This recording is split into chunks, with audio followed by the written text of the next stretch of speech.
A lot of this isn't going to make sense to you, and I'm sorry about that. I'm just going to start at the beginning, with the house.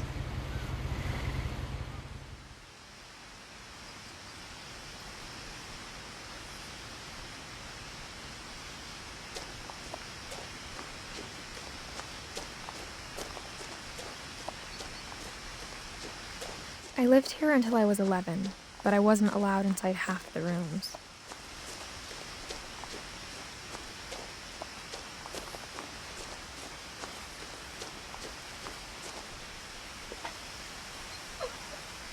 Inside the mailbox were bills from 7 years ago, marked urgent, open immediately.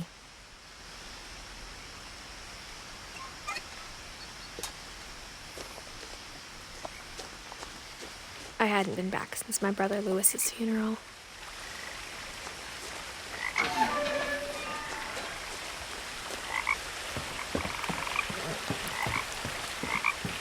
In her will, my mother left me a key, but didn't tell me what it unlocked.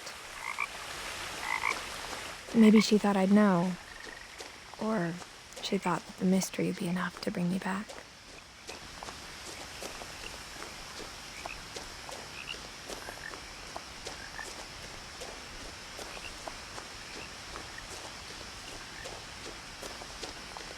No one had driven this way in a long time, but I saw a few hoof prints.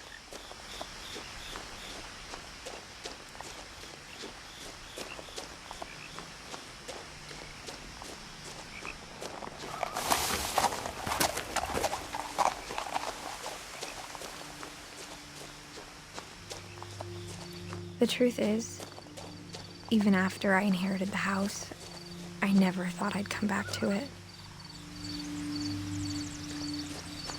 But now I had questions about my family that only the house knew the answers to.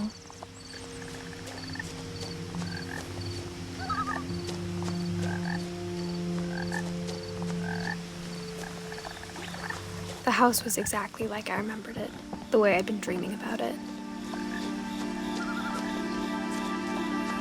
As a child, the house made me uncomfortable in a way I couldn't put into words. Now, as a 17-year-old, I knew exactly what those words were. I was afraid of the house.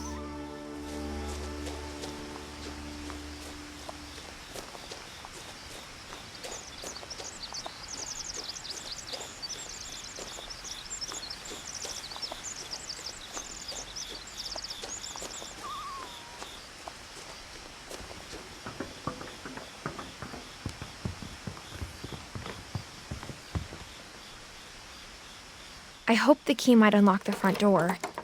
It didn't.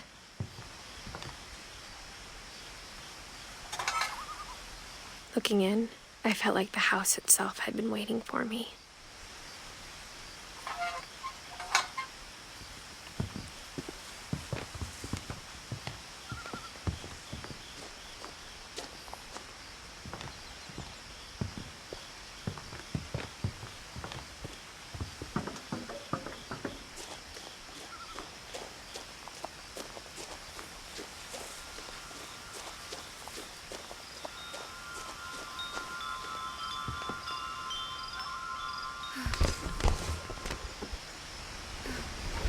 Crawling through the doggy door used to be a lot easier when I was 11.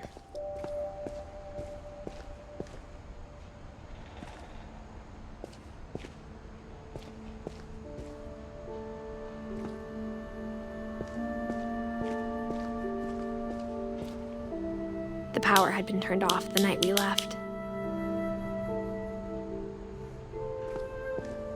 For the first time in years,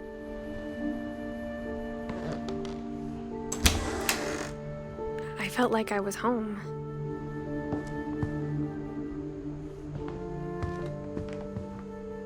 But instead of a family, there were just memories of one.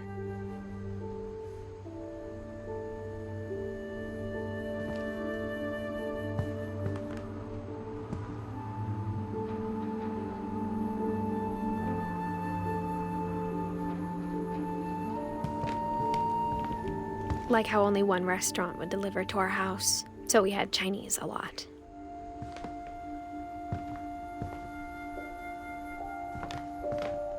Or how after Louis started working at the cannery, we all got sick of eating salmon. Except our cat, Molly.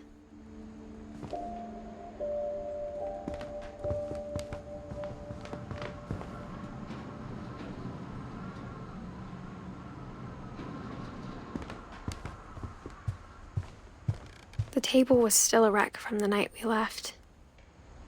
It was like a bomb had gone off, killing everyone but sparing the furniture.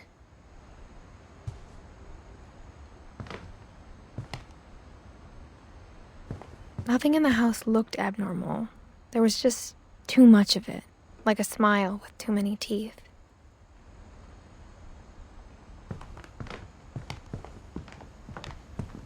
Even the fireplace had a story.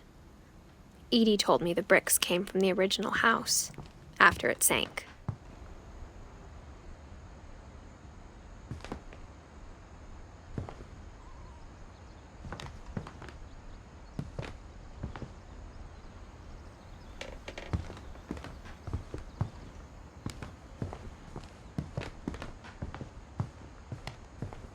My mom was the only one of us who could imagine Great-Grandma Edie living in a nursing home.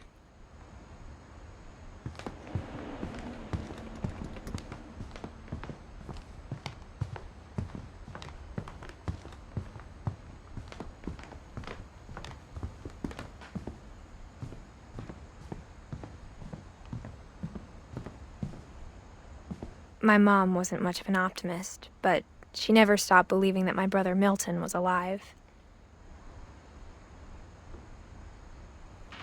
A lot of things got left behind in the whirlwind of that last night.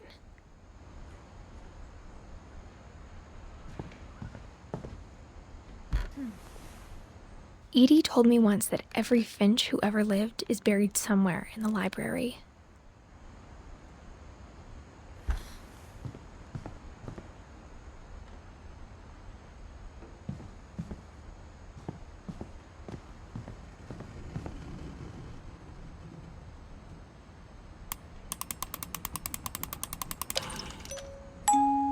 Great-Grandpa Sven built a music box for Barbara, along with the rest of the house.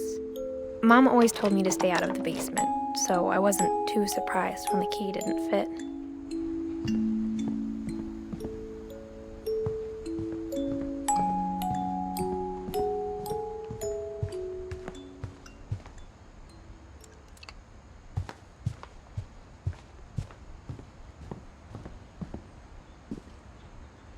After Milton disappeared, Mom sealed up all the bedrooms. Then Edie retaliated and drilled peepholes.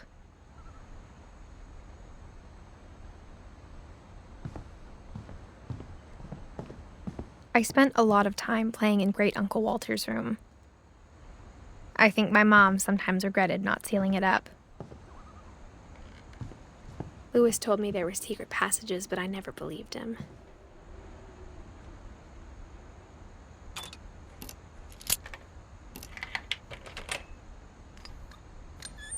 Turns out, my mom was really good at keeping secrets. Now it was time to find out what my mom had been afraid of.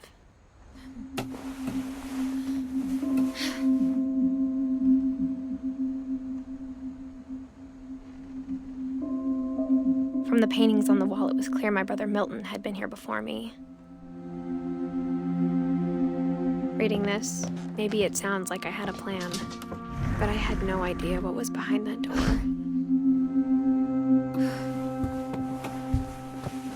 Just like I had no idea where all this was gonna lead.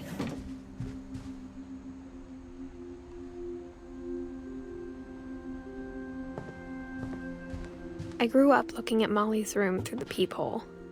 Molly's gerbil had a tiny bedroom with its own even tinier gerbil cage.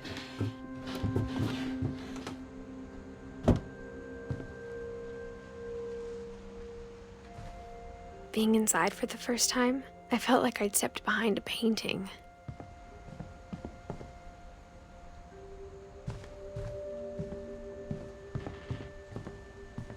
I got the sense Edie had spent a lot of time here, before my mom sealed the doors.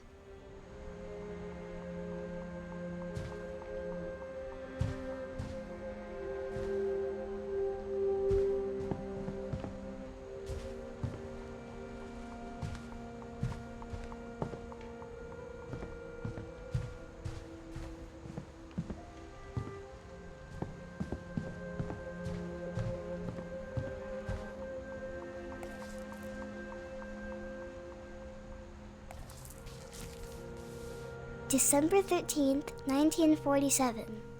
Dear Diary, I'll be gone soon, but I wanted to tell somebody about what's gonna happen. It started when Mom sent me to bed without dinner. I woke up and I was starving, so I looked around for something to eat.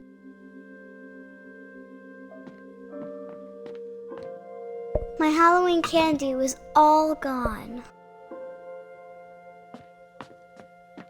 The gerbil food was dry, but I didn't mind it.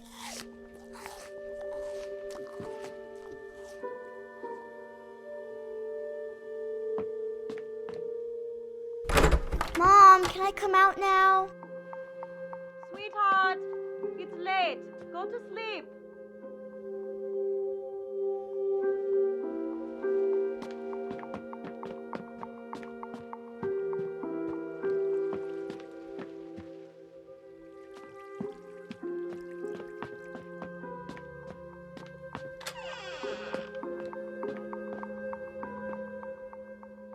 I kept eating and eating.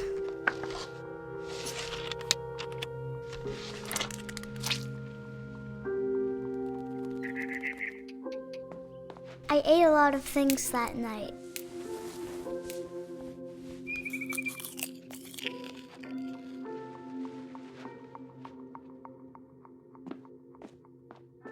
Then I heard chirping outside my window. It was a barn swallow going back to her nest. I reached out for her.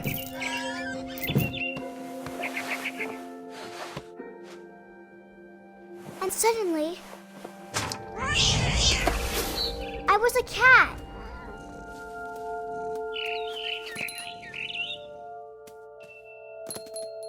I tried to be quiet, but the bird was really scared.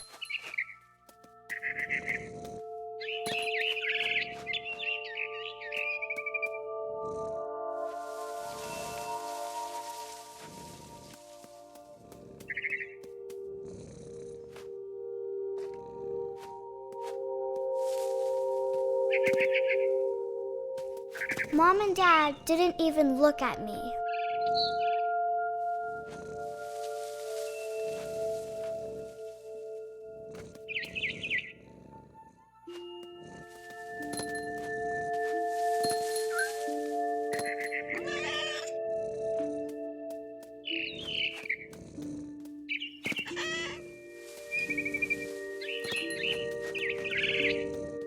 I jumped and I almost got her.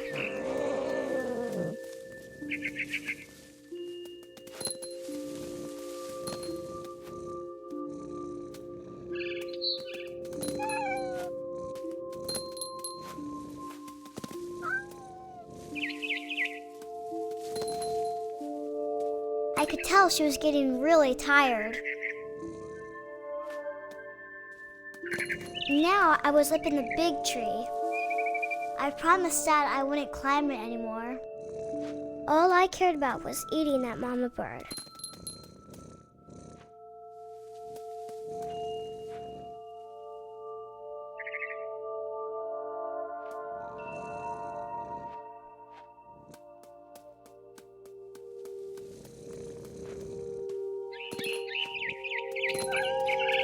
I gobbled her up. And suddenly, I was an owl. First, all I heard was the wind. Then I heard little teeth nibbling in the grass.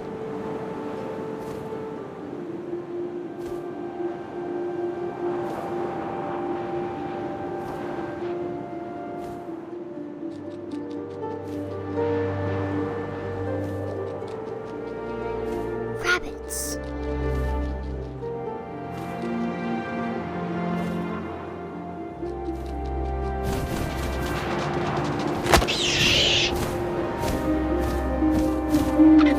I imagined his face looking up and seeing mine through my talons. I swallowed him up, and I didn't chew one bit. Then I flew off to find something bigger.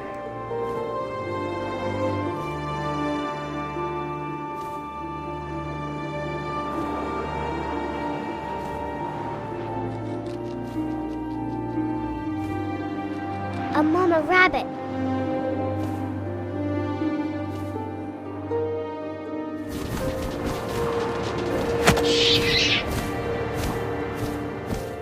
was almost too big to carry. I started choking, but I couldn't stop eating. And suddenly, I was a shark.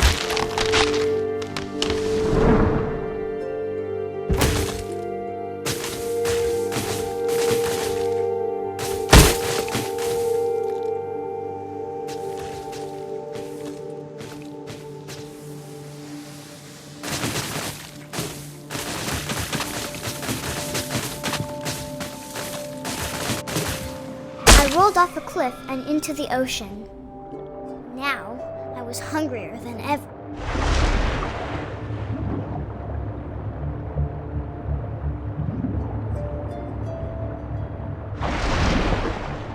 I wanted fat, juicy seals. I tore off her flipper, and it tasted really good.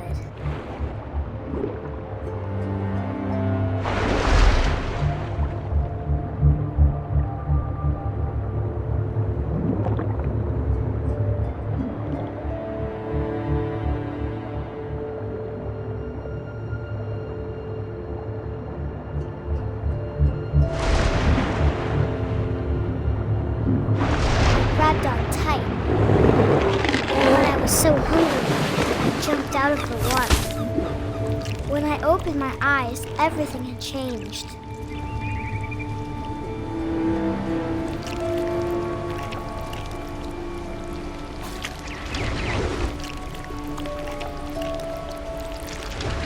Now I was a monster, and I smelled people everywhere.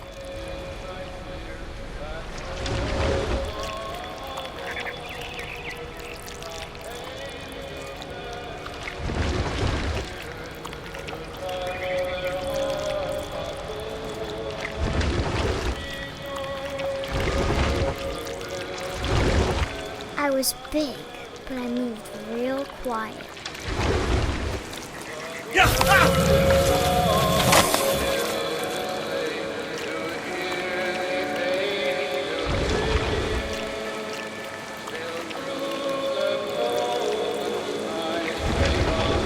I wanted to stop, but also I didn't.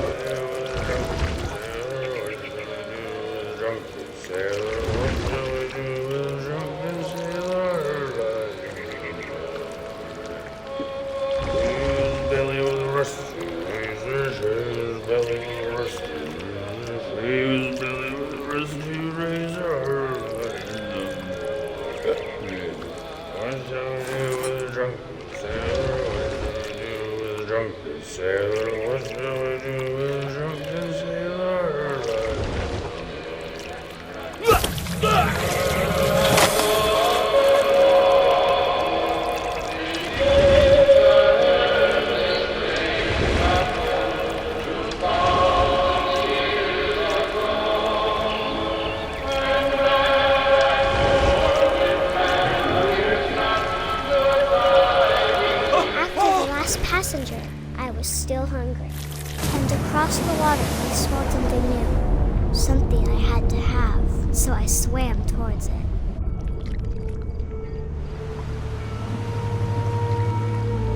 I slithered onto the sand, and the good smell went into an old pipe.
I got closer and closer.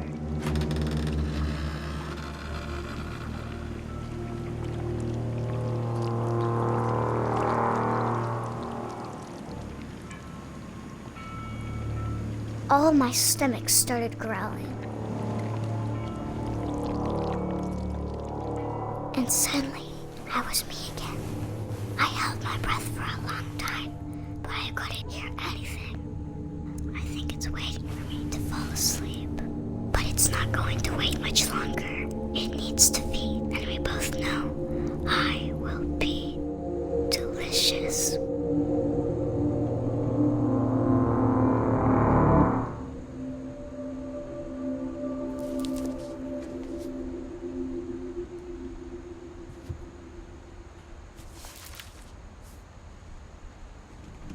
I'm not sure if I believed all of that, but I'm sure Edie would have.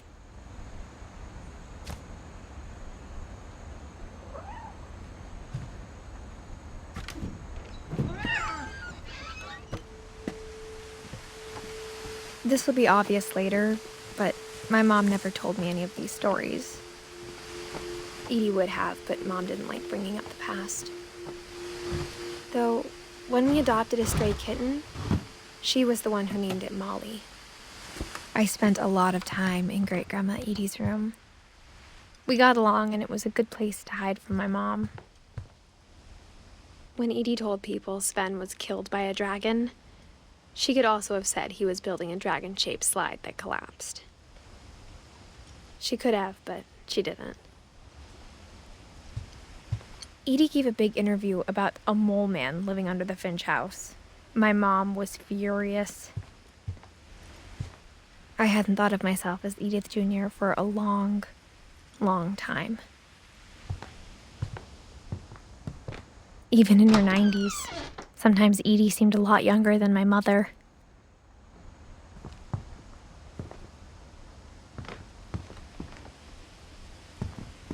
One summer, they evacuated the island, but Edie refused to go. For a few weeks, she was a celebrity. Louis died a week before we left, but Edie had already started to memorialize him. Edie knit me a new pair of gloves every year, just in time to replace the old ones.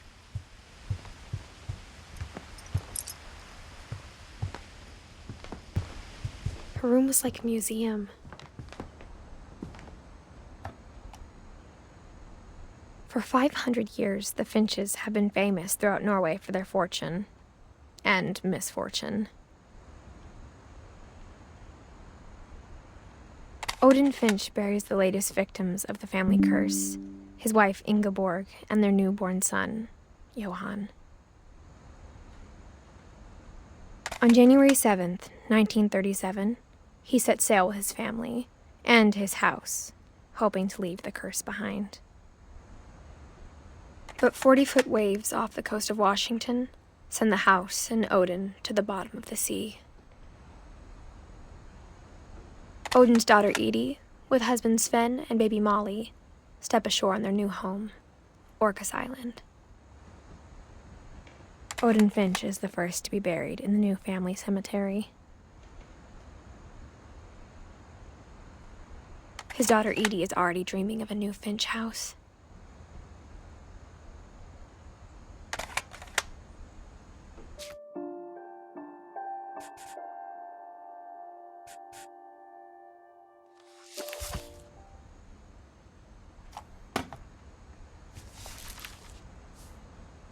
Whatever's wrong with this family, it goes back a long ways.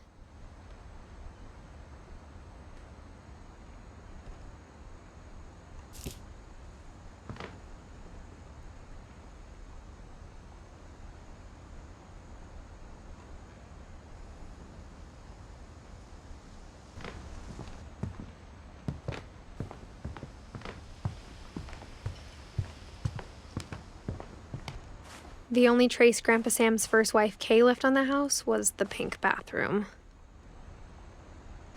It was a pretty big trace.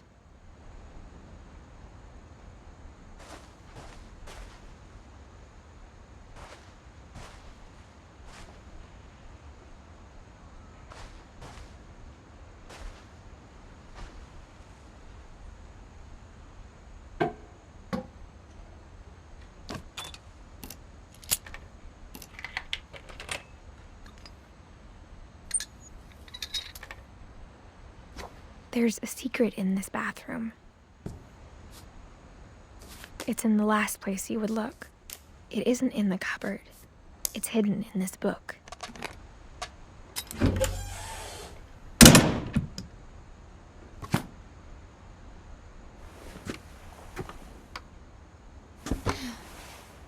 Sven gave Sam an old camera he'd refurbished.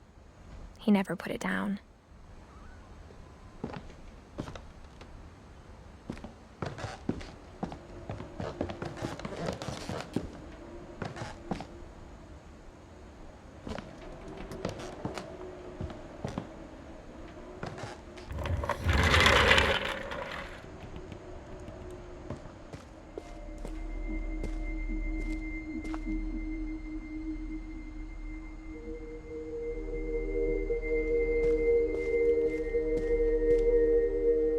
I knew Grandpa Sam had a twin. And that he never talked about him.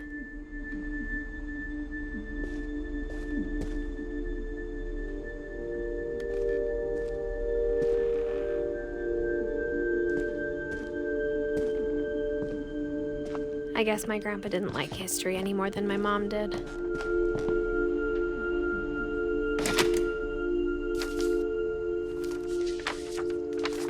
How I Want to Remember My Brother by Sam Finch. The thing I remember is that when he made up his mind, that was it.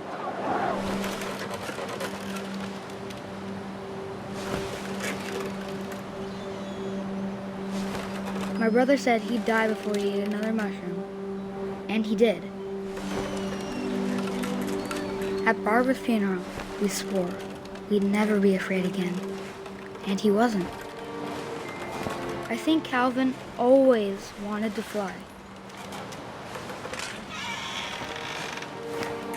Sam! Calvin!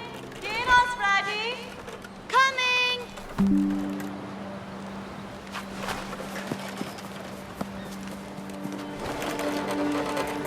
But that day, he finally made up his mind to do it.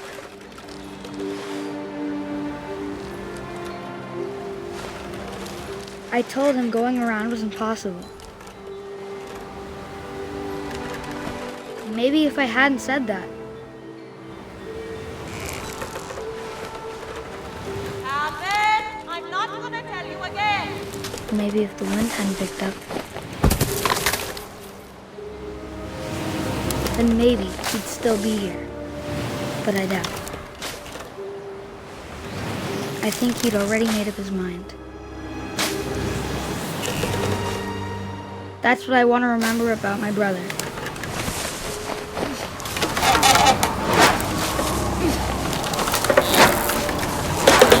The day he made up his mind to fly. And he did.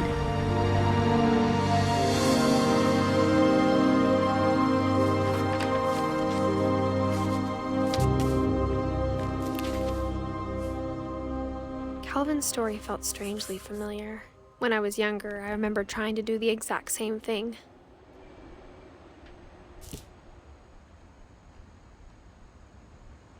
After the funeral, Edie roped off Calvin's half of the room. Mom said Grandpa Sam enlisted at 18 and never set foot in the room again.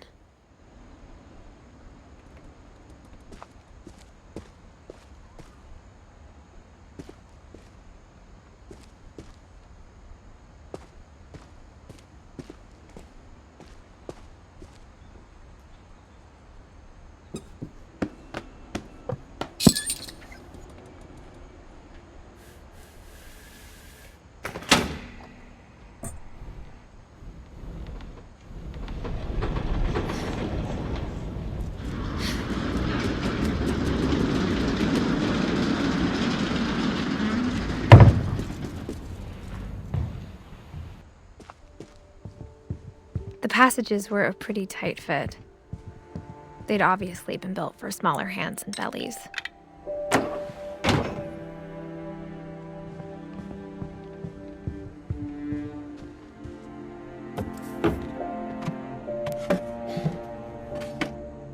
Growing up, I always thought of Barbara as a child star.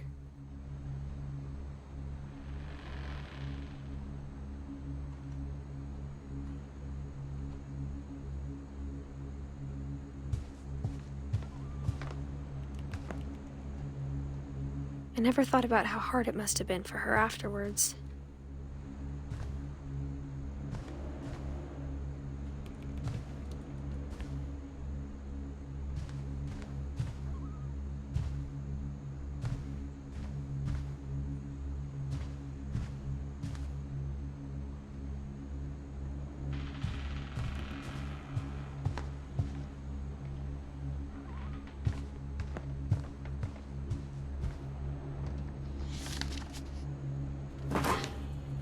Of all the stories people wrote about Barbara's death, I'm surprised Edie saved this one.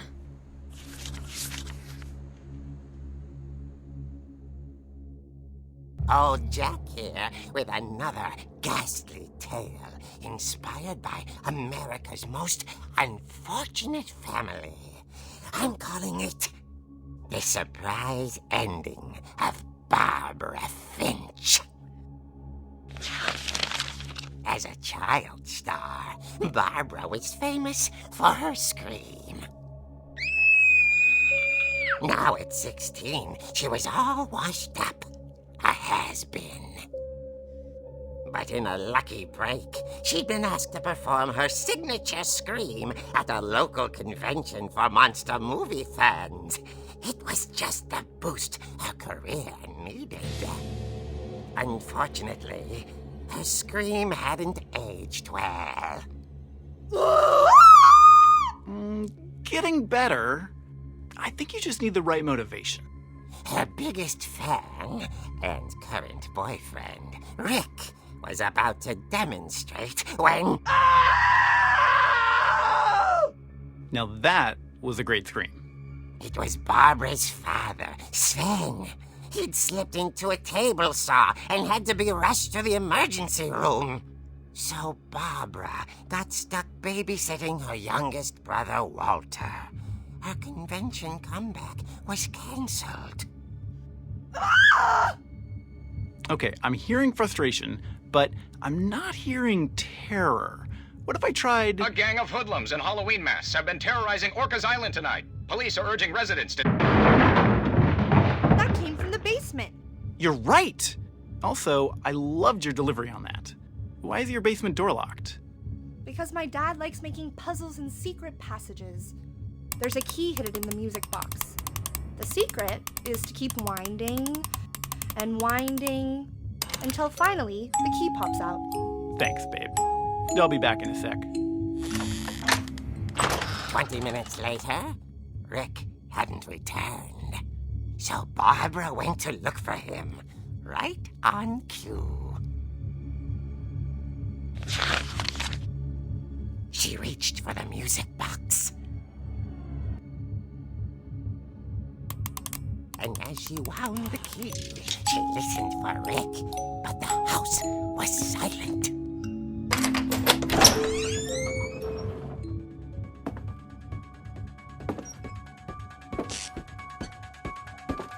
She found Rick's crutch and imagined the worst.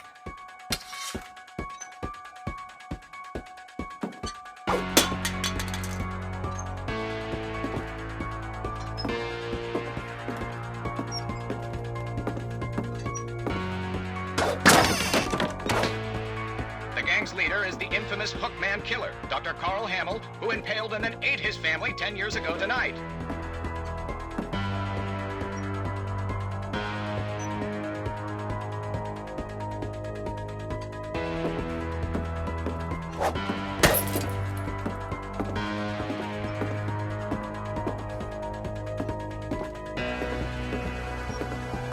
Old Finch rattled and grew still. Oh dear!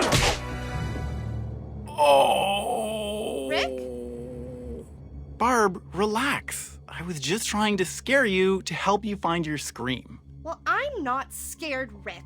I'm furious. Then act furious. All I'm getting from you now is that you're hurt and confused and She threw him out, but she kept a little something to remember him by. Barb, have you seen my other crutch? And she was still holding it when she fell asleep watching the late picture show. Hours later... Walter? What's going on up there? Ah! Okay, I'm coming up, but if this is a trick, you're dead, Walter.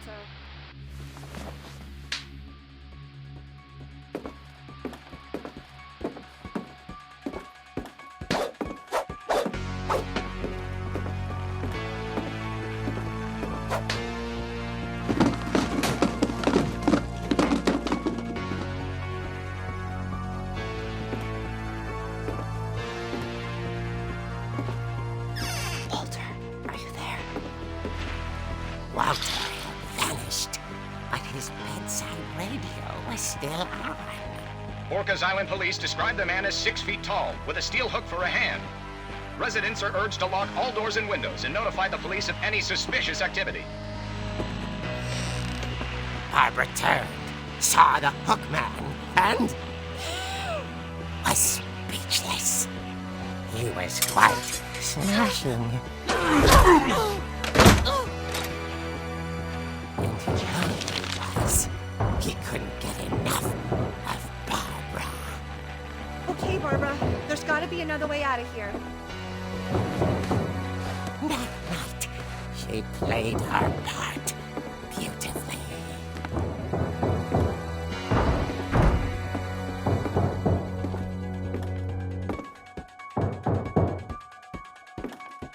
Molly's door hadn't been opened in years. The hinges groaned.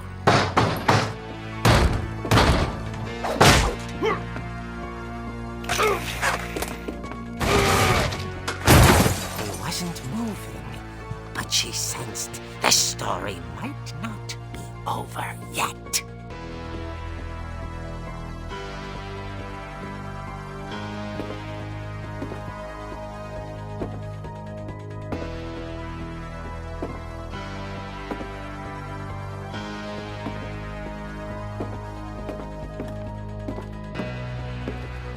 The hookman had vanished.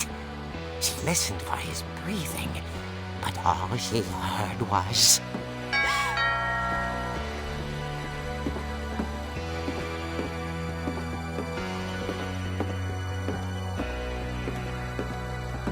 At the door, she heard whispering. It was coming from inside the house.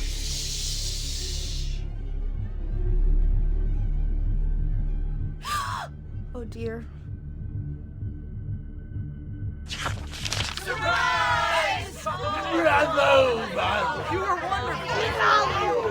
monsters had come to surprise her. For Barbara, it was a dream come true. Then she saw what kind of monsters they were, and she realized what was about to happen. She was going to be famous. And with her final breath, Barbara Finch gave the performance of her life.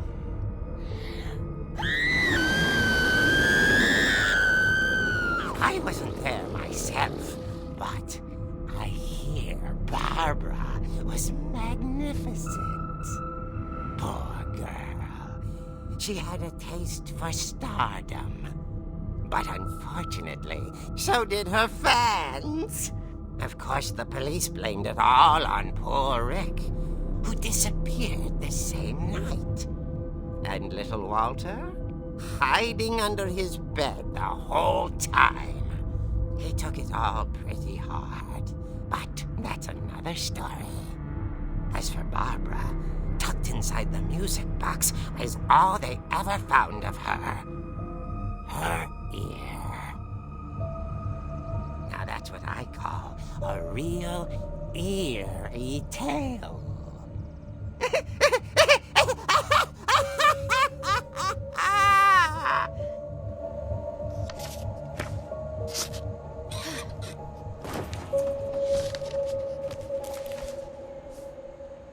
Edie told me all Barbara wanted was to be remembered, as absurd as that comic was. Maybe what Edie saw was a happy ending.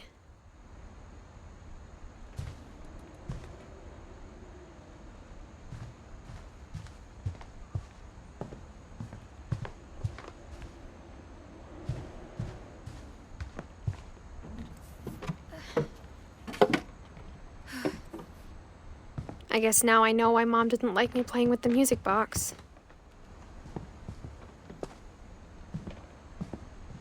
Whenever people ask me about my family, the first thing they always want to know about is Barbara. Edie's father, Odin, built the original house.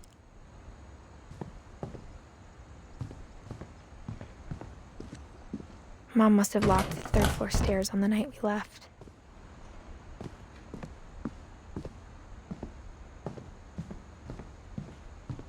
It's funny. All those times I played with the music box and never found the basement key.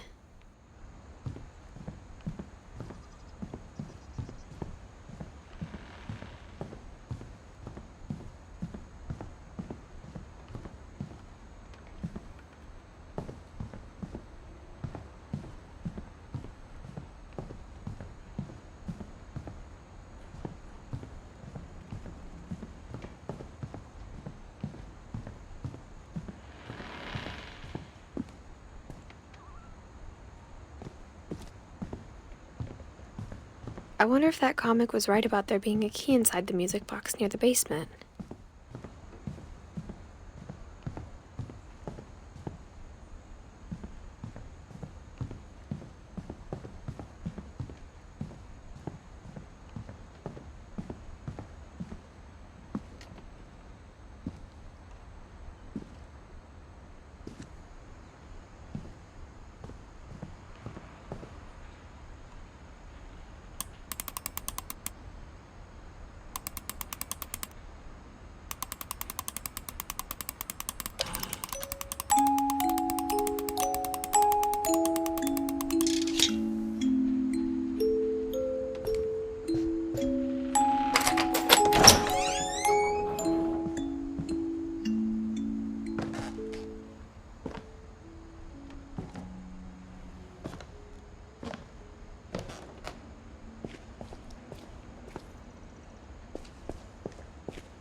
Mom said the basement was off limits, unless I wanted another tetanus shot. I saw Edie sneak down to the basement once, carrying packages. I thought maybe she was hiding presents.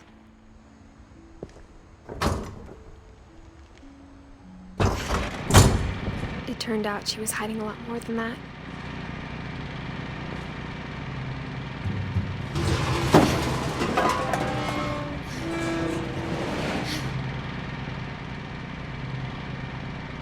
I remember asking Mom once about where Walter had gone. She said after Barbara died, he got as far away as he could. If there's a pattern in all these stories,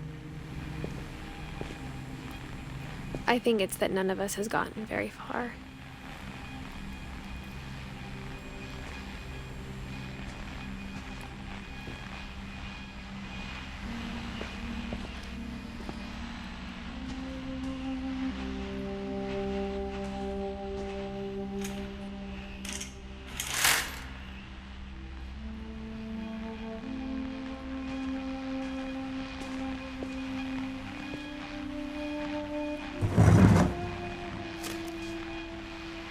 Goodbye, everyone. I can't believe I've been down here for 30 years.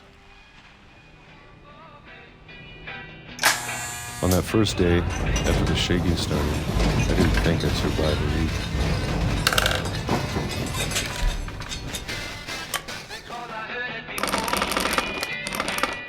But after a few days, I settled into a routine.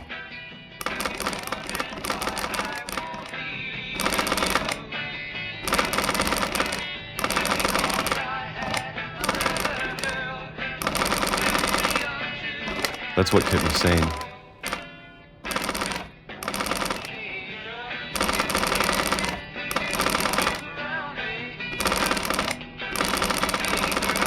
Having a schedule, living for today. I always expected to be dead tomorrow.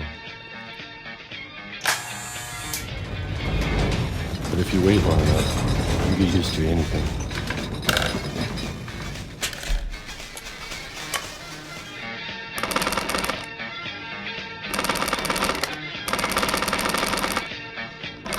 Even a monster on the other side of a door starts to feel normal.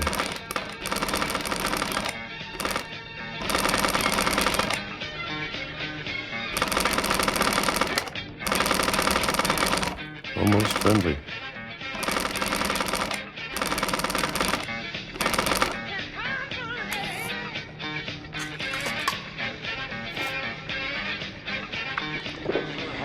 And then one day, everything just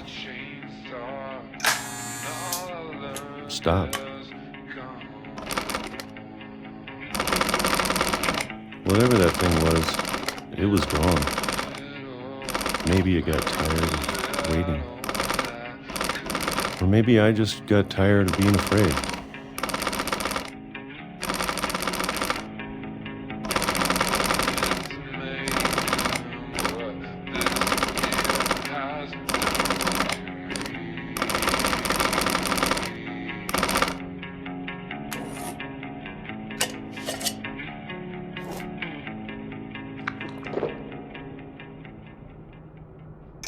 It's been a week now, the longest in 30 years. I'm done waiting. I have to leave while I still can.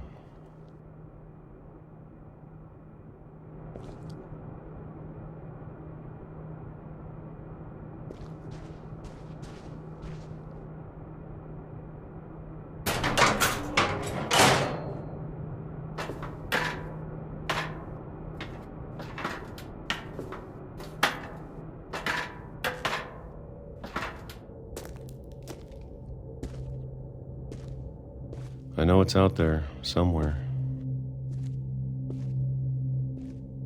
Whatever killed Barbara and Molly and Calvin. Maybe this is all a mistake. But I need to stop living the same day, even if it kills me.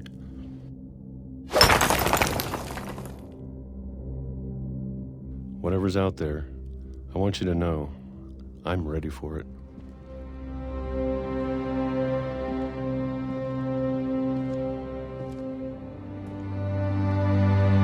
I'm going to appreciate all of it, especially the food. I don't mind if I only have a year left, or a month, or a single week. I'd be happy with one new day. I can already imagine the sun on my face.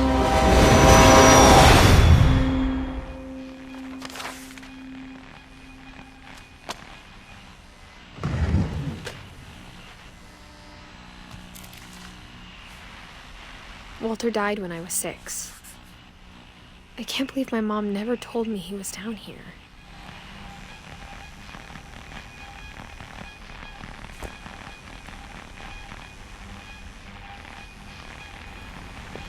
I'm sure my mom was trying to protect me.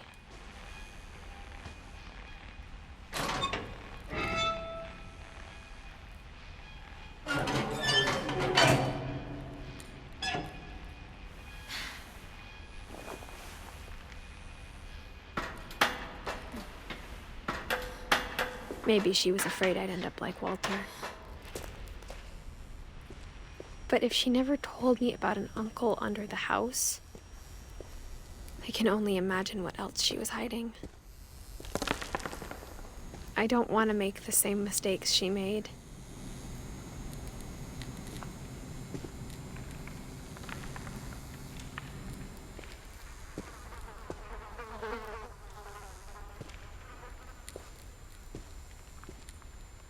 Trying to bury something that's still alive.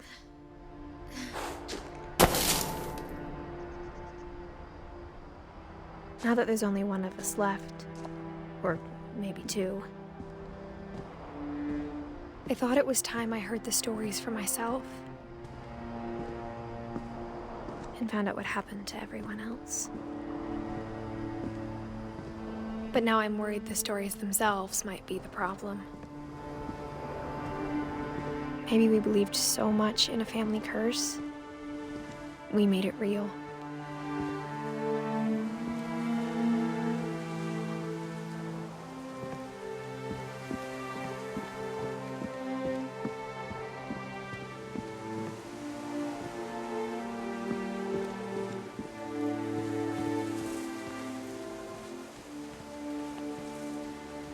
I don't know if I should even be writing this.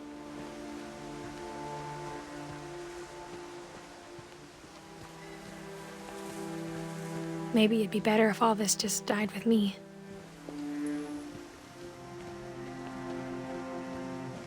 But I thought you should know about your family.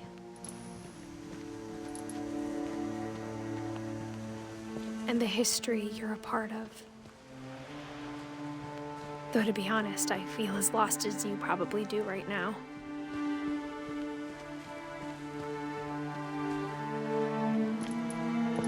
I think the people in these stories believed them, for what that's worth.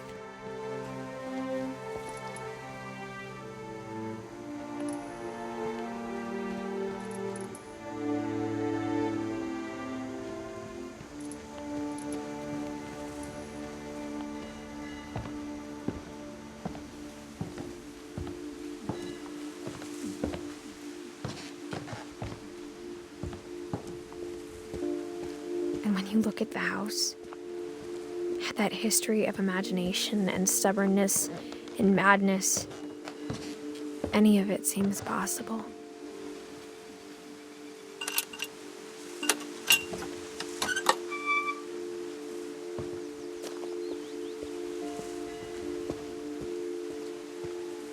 I think we've been surrounded by death for so long, we've just gotten used to it. What kind of family finishes building a cemetery before starting the house?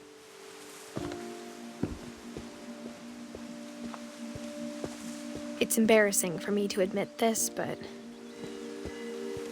the pet cemetery made me more uncomfortable than the human one.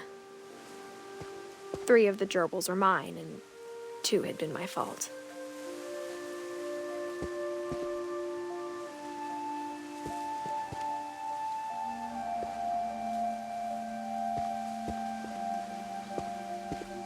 Sven built the house, but it was Edie who designed the cemetery.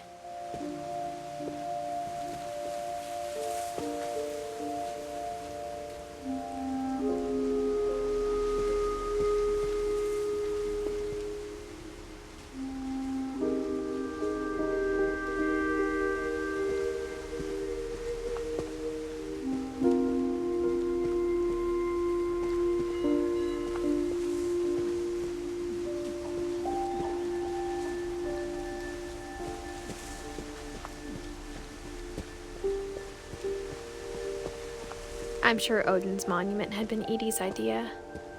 My mom was always trying to move on, but for Edie, the past never went away.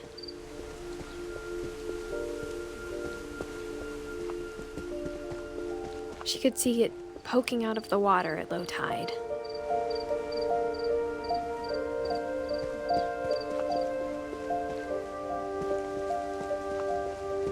Edie's side was always easier for me to understand. But the older I get, the more I can see where my mom was coming from. Her dad had been pretty strict, but it wasn't enough to save her brothers. She was just trying to do better.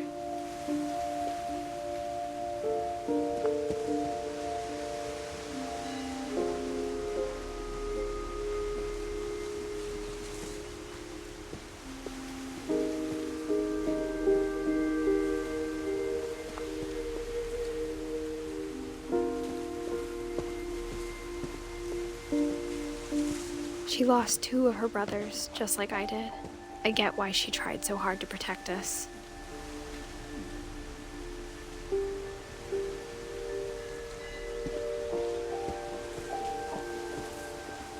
There's so many things I wish I could ask my mom now. Part of me thinks this is what she wanted all along. For me to come back someday and find everything out for myself.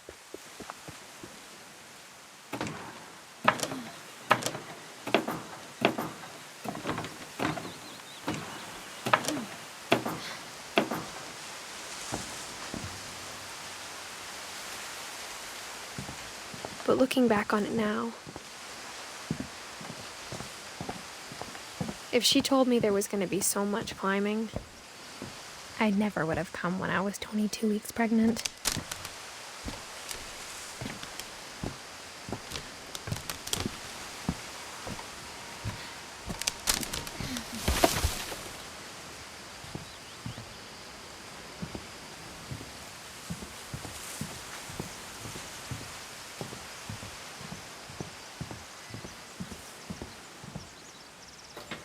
I never met Grandpa Sam, but I think he and my mom had a lot in common.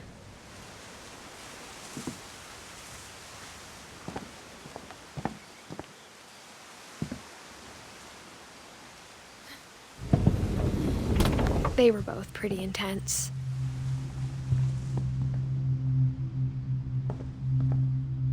Sam spent his life shooting photos, but Mom said he got nervous being in front of the camera. I guess we're all afraid of something.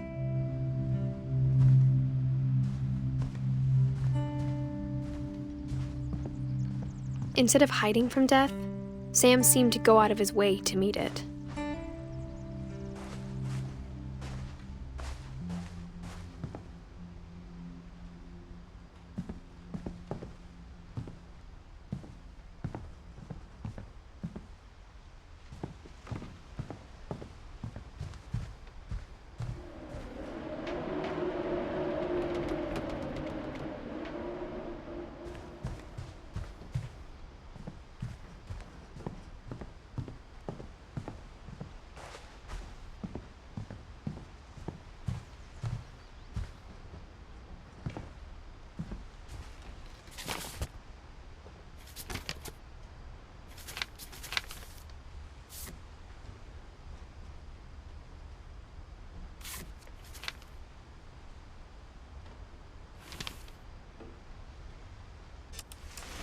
Dawn, I promise, you'll never forget this weekend. Yes, sir. These memories are gonna last a lifetime. Am I gonna have to shoot anything? It's a hunting trip, Dawn. Shooting is perfect. It's gonna rain the whole weekend, isn't it? I will never forget this weekend, Dad. That's the spirit. Smile, Dawn. Okay, got it. I'm gonna take some pictures, okay? Just be careful. That camera's older than you are.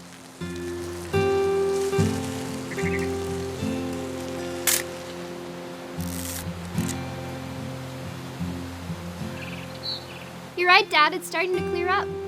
Still freezing, though.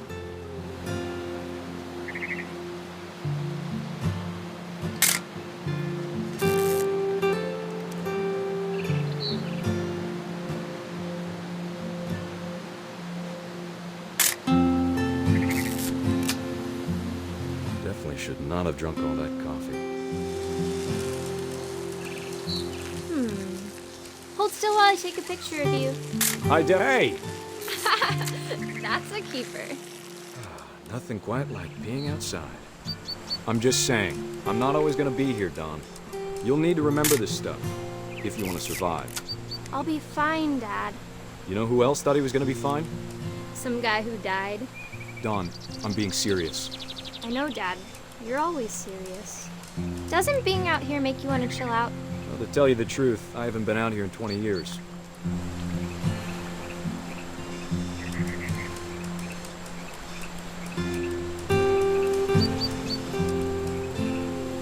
Last time I was with my brother Calvin. Man, that was a great trip. Your grandpa Sven taught us how to fish, how to build a fire. We found an old logging trail. There were deer everywhere. I bet if I could remember where that trail was, we'd spot a buck for you in no time. Give me a minute to check the map.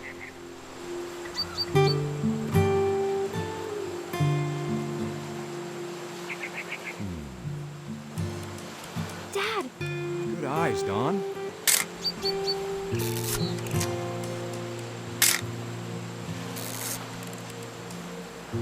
Before you take the shot, let me get a picture of you.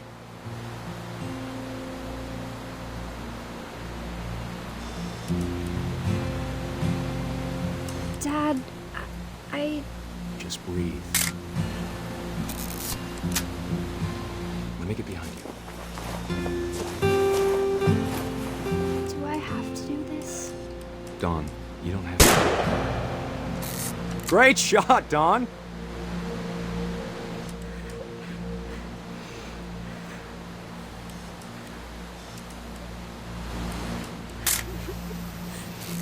I'm proud of you, Dawn. Always remember that, okay?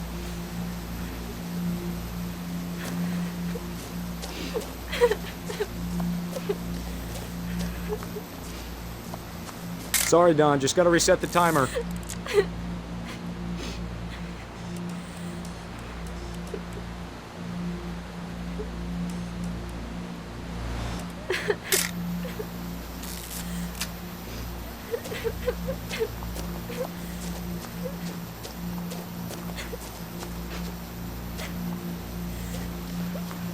Dad, it's twitching. I think That's it's totally so- normal, Dawn. Just focus on the camera. Try not to think about— Dad!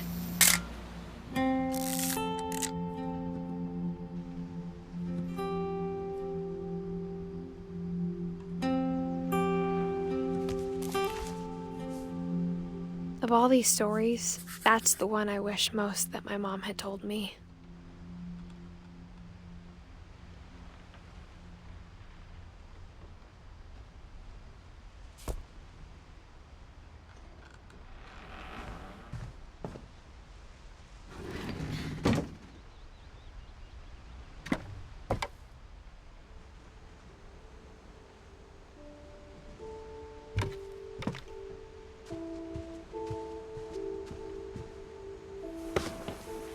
After Sam died, my mom and Edie got really close. They'd both lost a lot.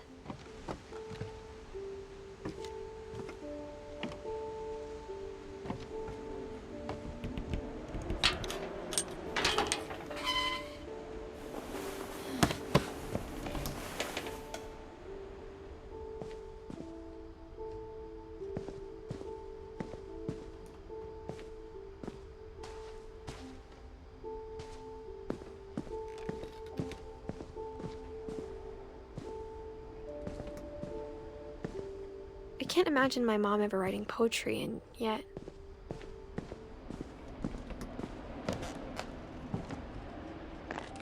My mom moved up to the loft after her brothers died.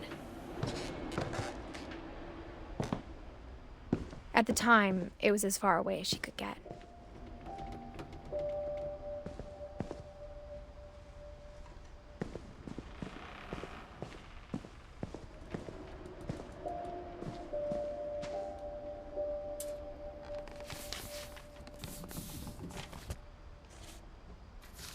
Dear Kay, do you remember the way Gregory used to laugh when he thought he was alone? Like something funny was happening, but only he could see it.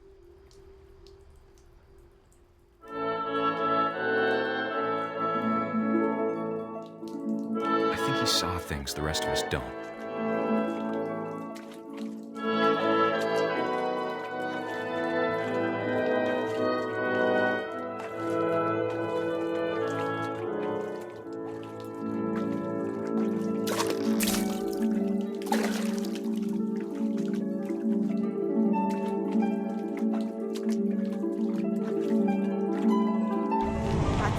Gregory, it's time to... Hold on, sweetie. Hello? Sam, I told you I don't want to talk right now. I wonder what he saw.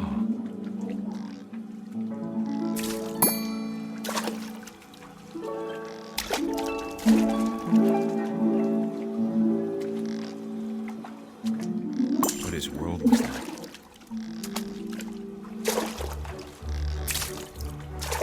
He reminded me so much of Calvin. Lost in his imagination. Whatever it was he saw. It sure made him happy.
silly it sounds.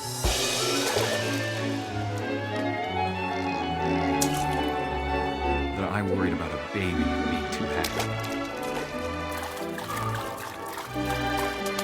But I could feel him slipping away. Sorry about that, Gregory.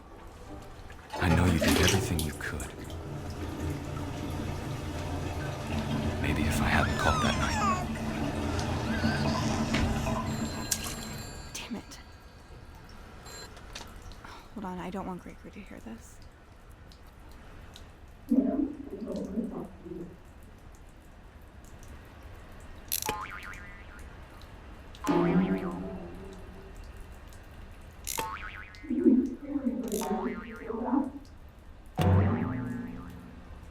I wish he could have told us about the world he saw.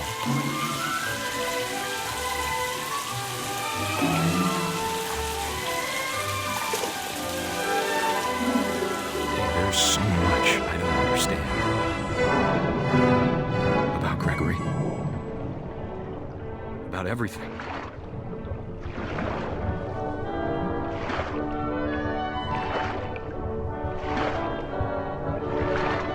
But I know what happened wasn't your fault.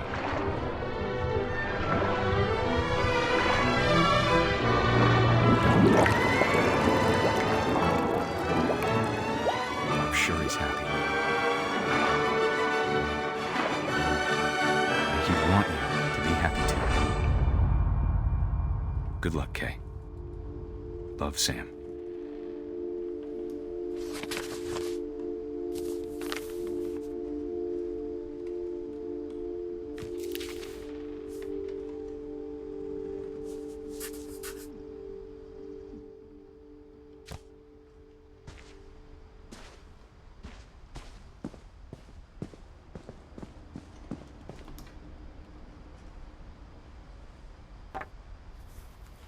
A poem for Gus, who always said the wedding was a bad idea. Our father never hit us kids, at least not very hard, before the day my brother said with teenage disregard that he'd be dead before he'd see a wedding in our yard.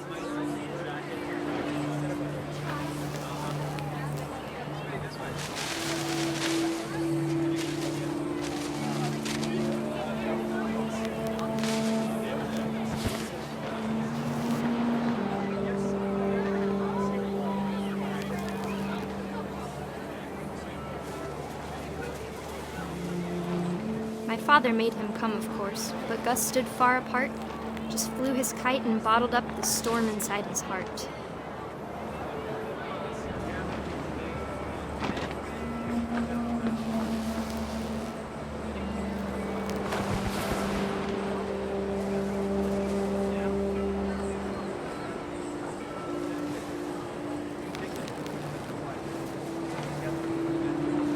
I tried to talk him out of it, but though he'd never met her, "We don't need a stepmom," were the words that I now pronounce you husband and wife. You may kiss the bride.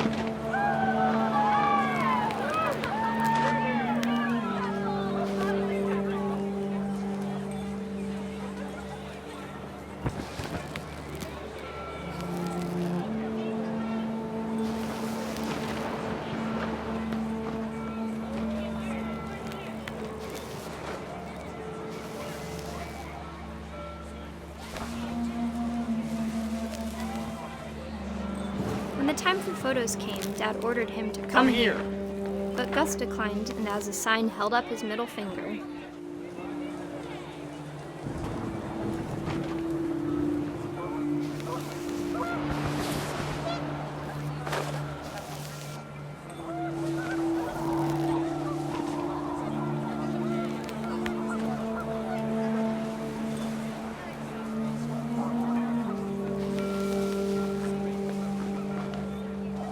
The wind picked up, and panicked geese appeared and quickly went.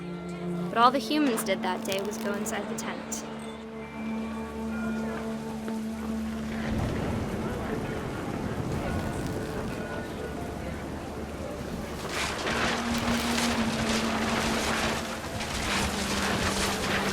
The Rain came down in buckets then, but no one seemed afraid that nature might destroy the tent our dad had crudely made.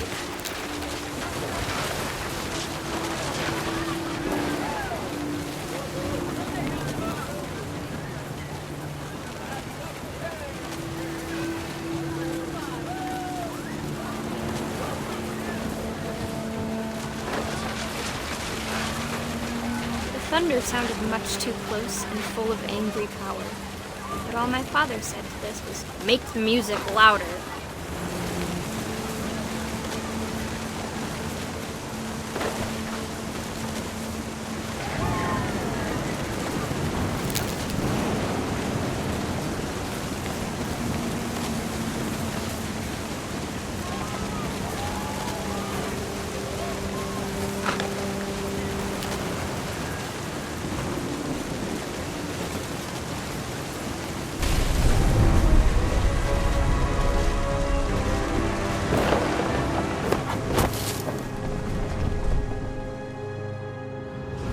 I wish that I could truly say I thought about you on that day.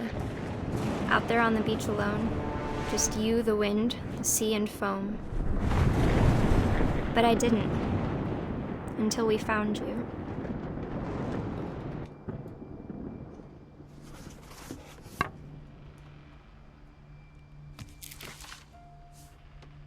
She never talked about him, but Mom told me once if I was a boy, they were going to name me Gus.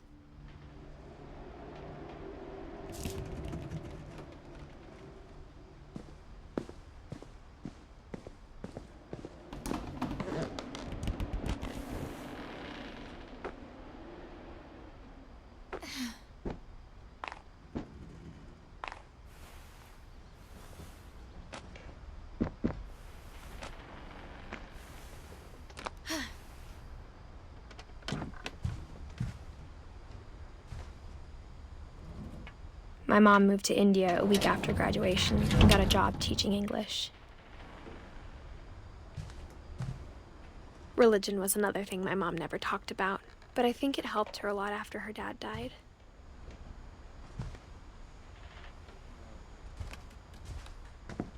She spent a summer building houses in Calcutta, where she met my dad, Sanjay.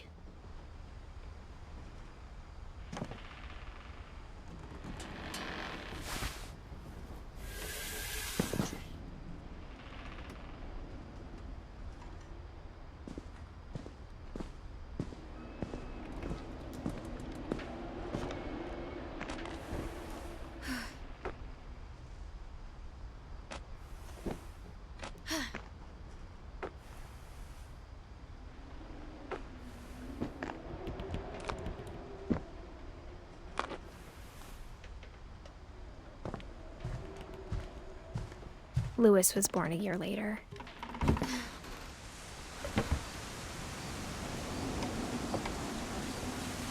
When my dad died, I don't think Mom knew where else to go.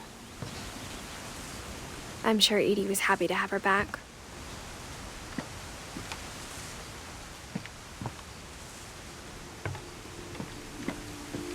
The house had to get a little bigger, but Edie was used to that.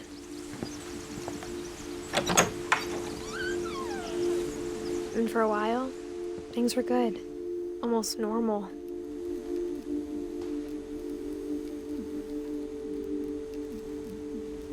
But it didn't last. The beginning of the end was Milton's 10th birthday, when Edie gave him a castle.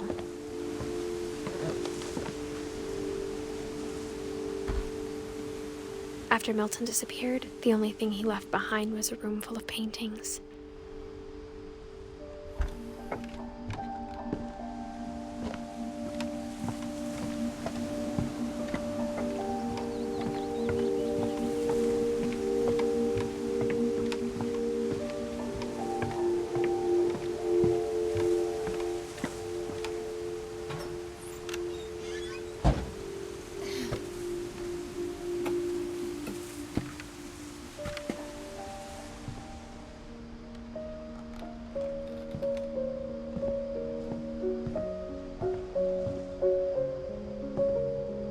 I think Edie was happy to finally have another painter in the family.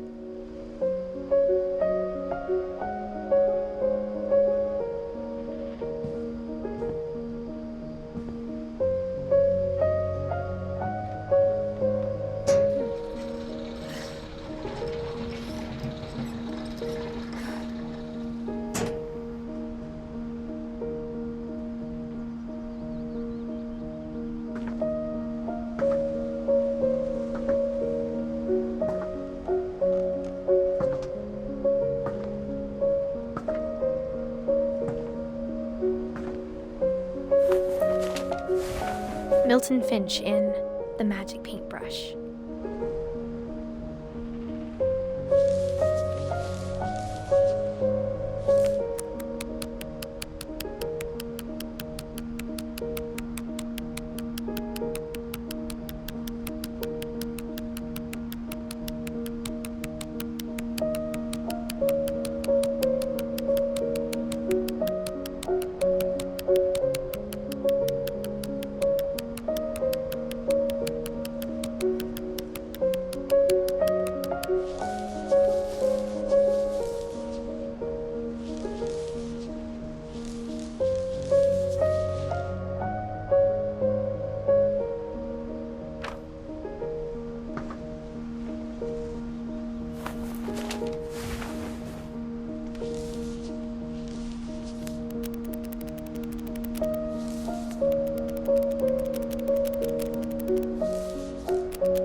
I was 4 when Milton disappeared.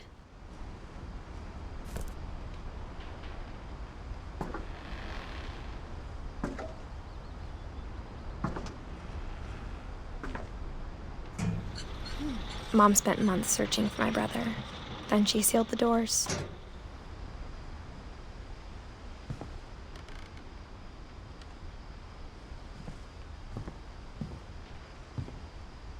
Whatever Milton had found in the house, Mom didn't want it getting out.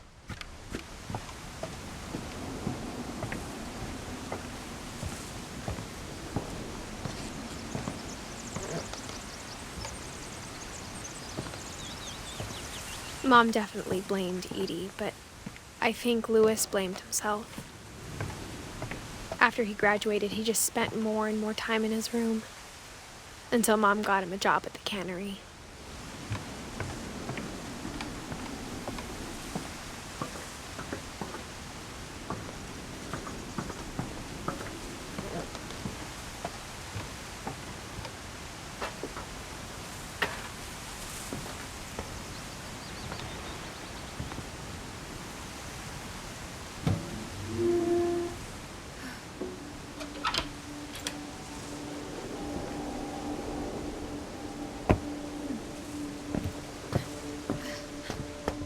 Louis's room smelled very, very familiar. That part of him lived on.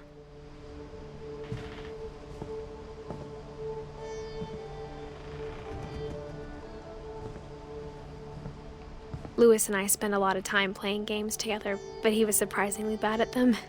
He died a lot.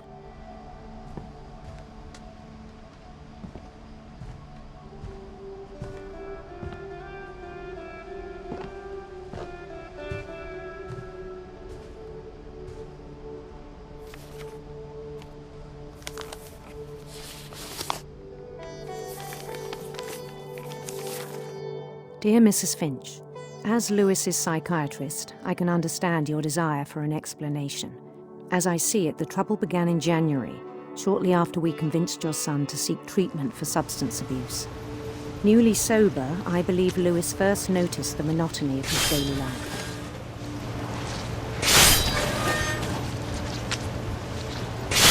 He kept working at the cannery, but he withdrew part of himself. In our sessions, I saw the same behavior. His mind began to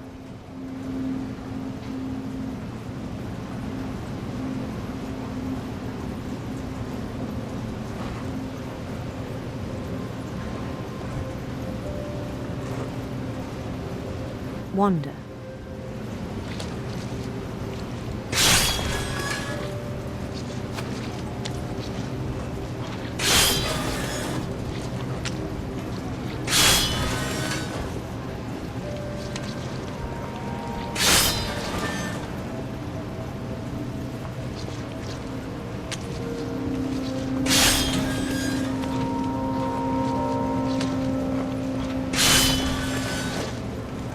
I asked him to describe it.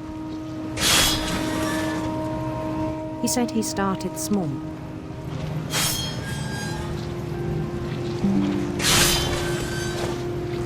Imagining a labyrinth. He'd feel his way about. Then something moved. Bats. And toads.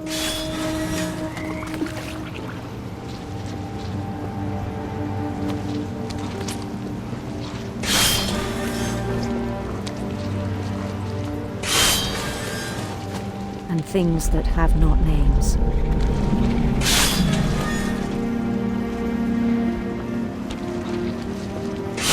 He knew it was all in his head. But he took it very seriously. I had hoped he'd find himself.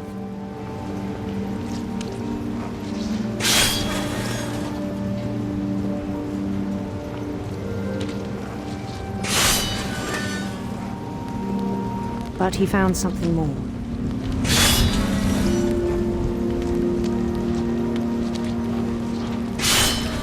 I worried about him then. Daydreaming at the cannery. I spoke with his boss. But he said Lewis had become a model employee. Methodical, tireless, focused. Like a whole new Lewis. So I let him go on.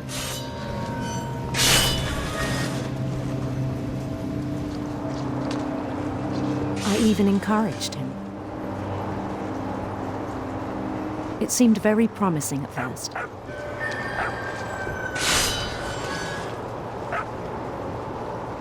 He told me he'd made a new friend.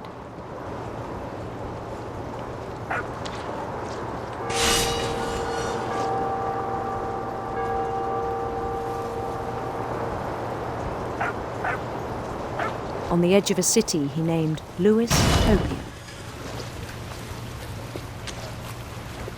He built the city up slowly, brick by brick.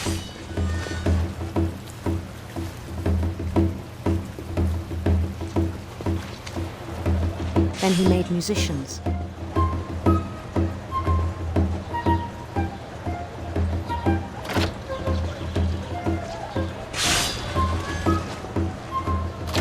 And songs for them to play. He talked about starting a band.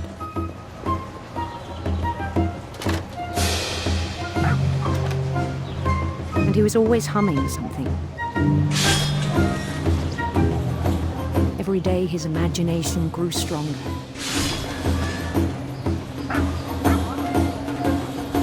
He no longer spoke at the cannery.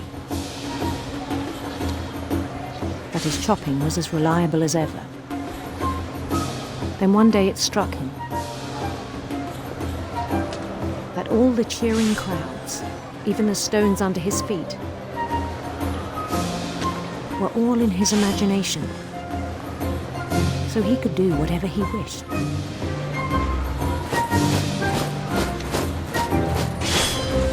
He held an election for mayor. And he won.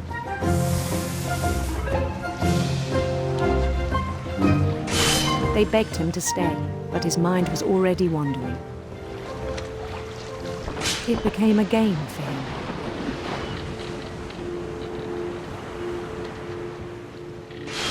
He'd conquer a city, then immediately push on. New Louisville.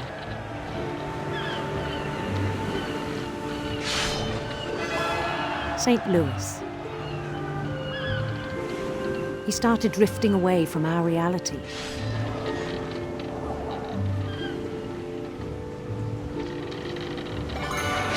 Minneapolis. Until one day he forgot to go home from the cannery. Even as his mother pleaded with him, part of Lewis kept sailing on.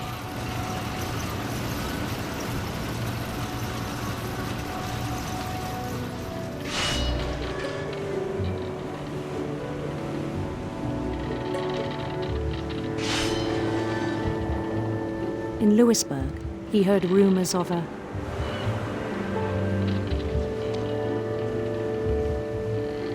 handsome queen.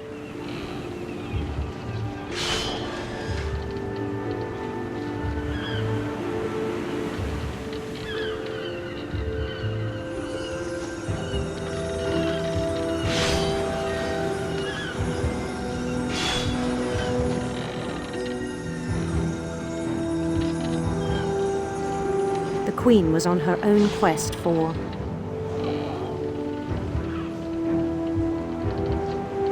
sinister serpents.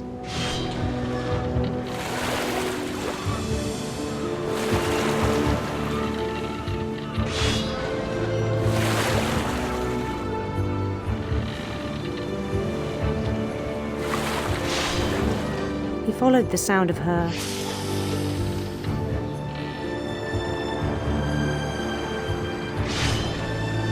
silver harp.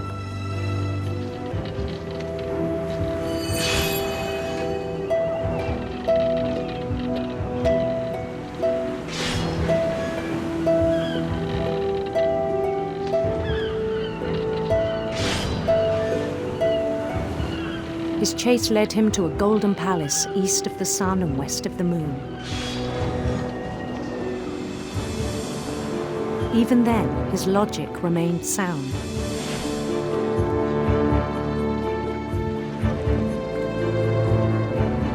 He knew the world was all in his imagination.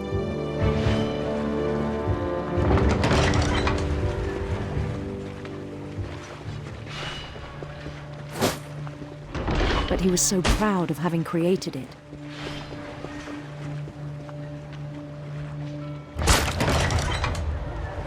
In his own eyes, he'd become something greater than a king.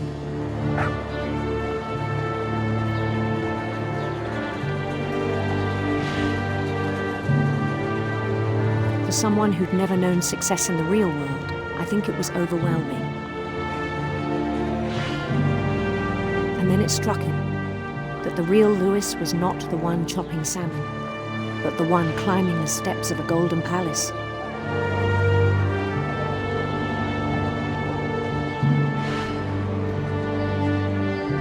My imagination is as real as my body, he told me. It was hard to argue with him.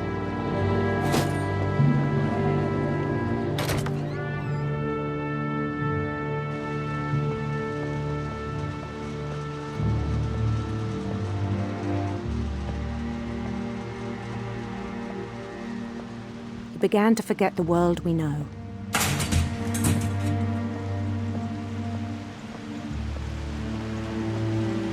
I think it pained him to remember Lewis, the cannery worker.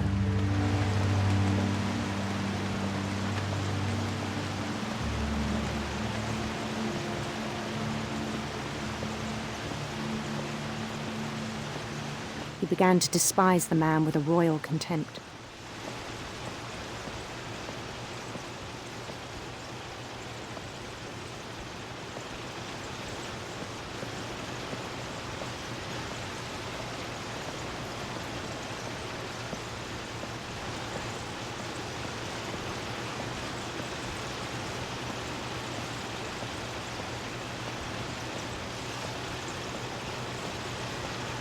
I still thought I could save him. Even after he said he was being crowned king over all the lands of wonder.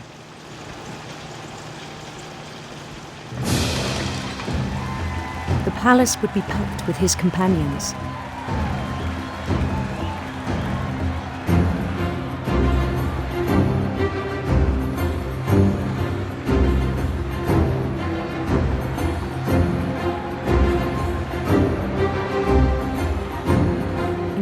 wise Calico who'd insisted on inviting him.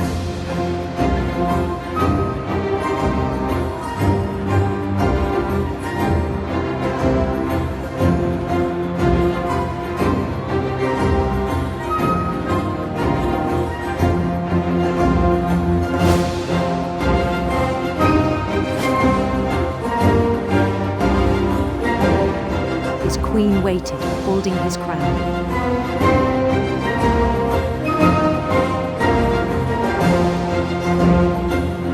There was only one thing left to do.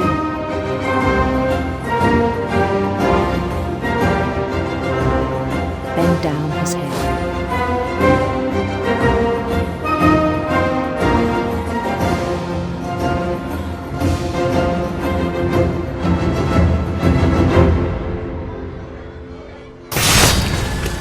I think you know. Mrs. Finch, your son was a kind man who will be missed by all of us who knew him.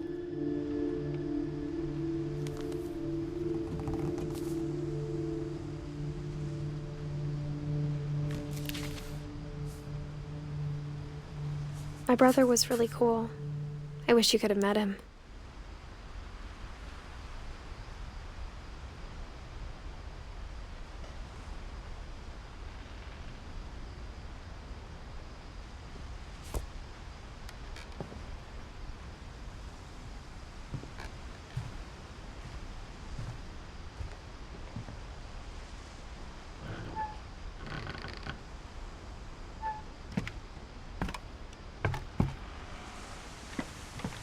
On the way back from Lewis's funeral, my mom told me to start packing. She waited until the day before we left to tell Edie. I'm not sure if she wanted to make it easier or harder.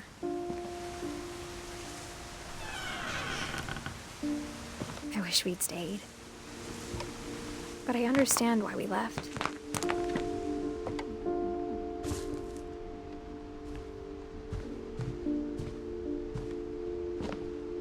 My mom ended up leaving everything behind.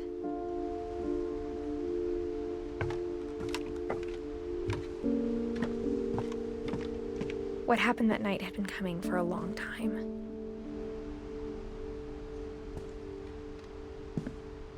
Maybe it should have come sooner.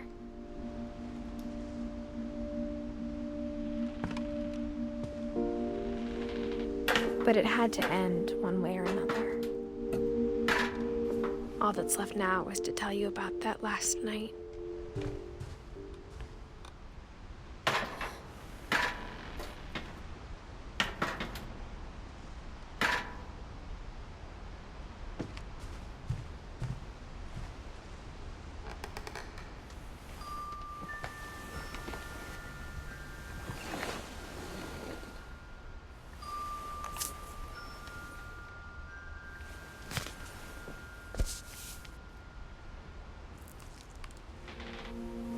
That whole last day, Edie just watched us pack and didn't say a word. Until supper, when she raised her glass and said, "To our final night together, and all our final nights apart." Grandma, you know what I said about alcohol. Some of your medications are very Edith, specific. I left a present for you in the hallway. Why don't you go open it? The grown-ups have to argue now. I'm sorry, you're right. We're all leaving tomorrow. Let's just enjoy our last... I'm not leaving. Edith, you're excused.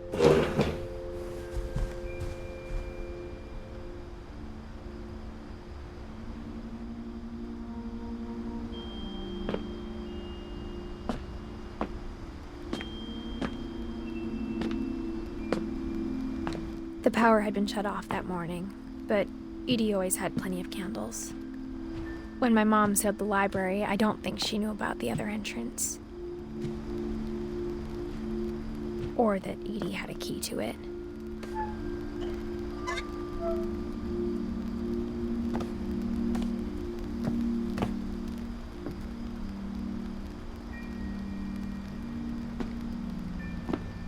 That thing you're afraid of isn't going to end when you leave the house.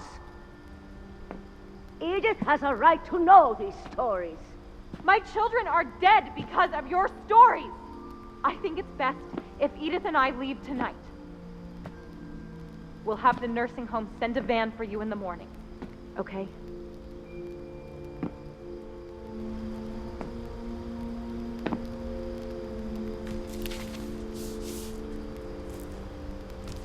Dear Edith, there's so many stories I wish I could tell you, but there's only time for one. This is about what happened on the night you were born. That night, the tide went way, way out.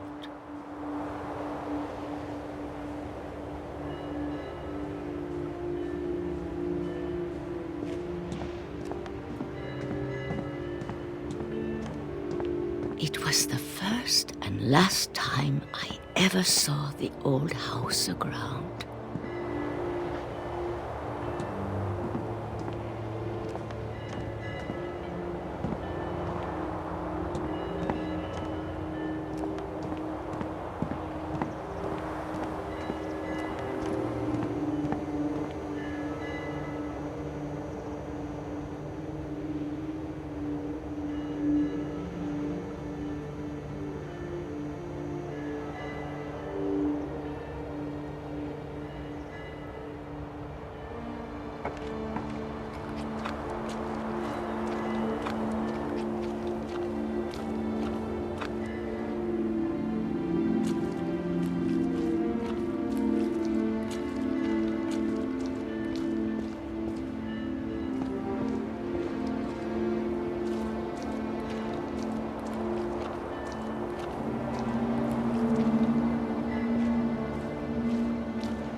God, it smelled awful.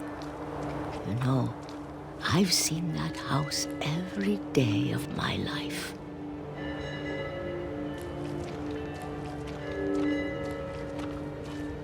But I never thought I'd go back to it. When the fog rolled in, I lost my way.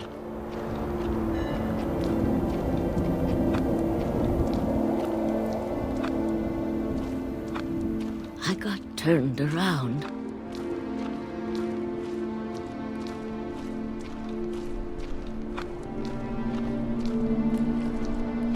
I started seeing things.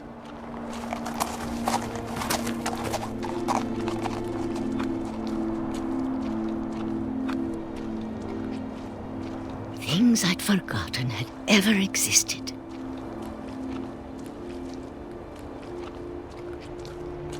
But when I saw them, they felt like old friends. That night, a lot of things came back to me.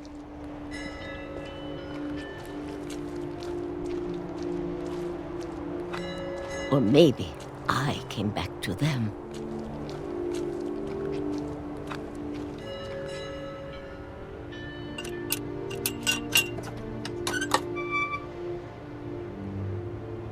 Things I can't explain, but that I need you to try and... Edith, what are you doing in here? It's mine. Edith! Mom, you're gonna rip it! Let go! I kicked and screamed, but Mom dragged me to the car. I never saw Great-Grandma Edie again. The next morning, the van came to pick her up, but she was already gone. After that, we moved around a lot.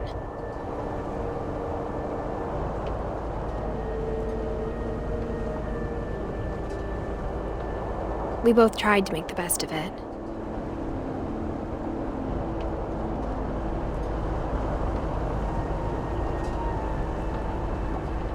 A few years went by.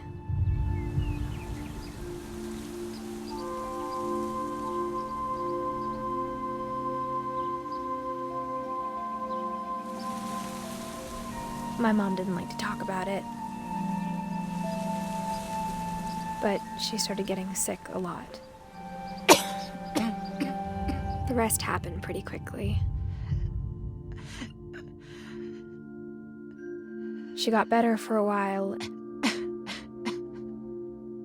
and then she didn't. And then I was alone.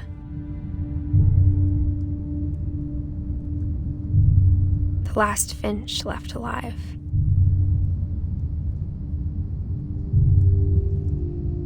Until I found out about you.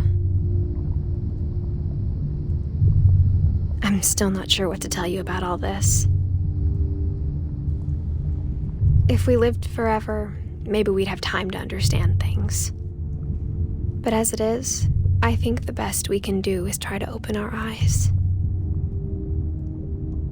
And appreciate how strange and brief all of this is. This journal was supposed to be for you. But now I hope you'll never see it. I just want to meet you and tell you all these stories myself. But I guess if you're reading this now, things didn't work out that way.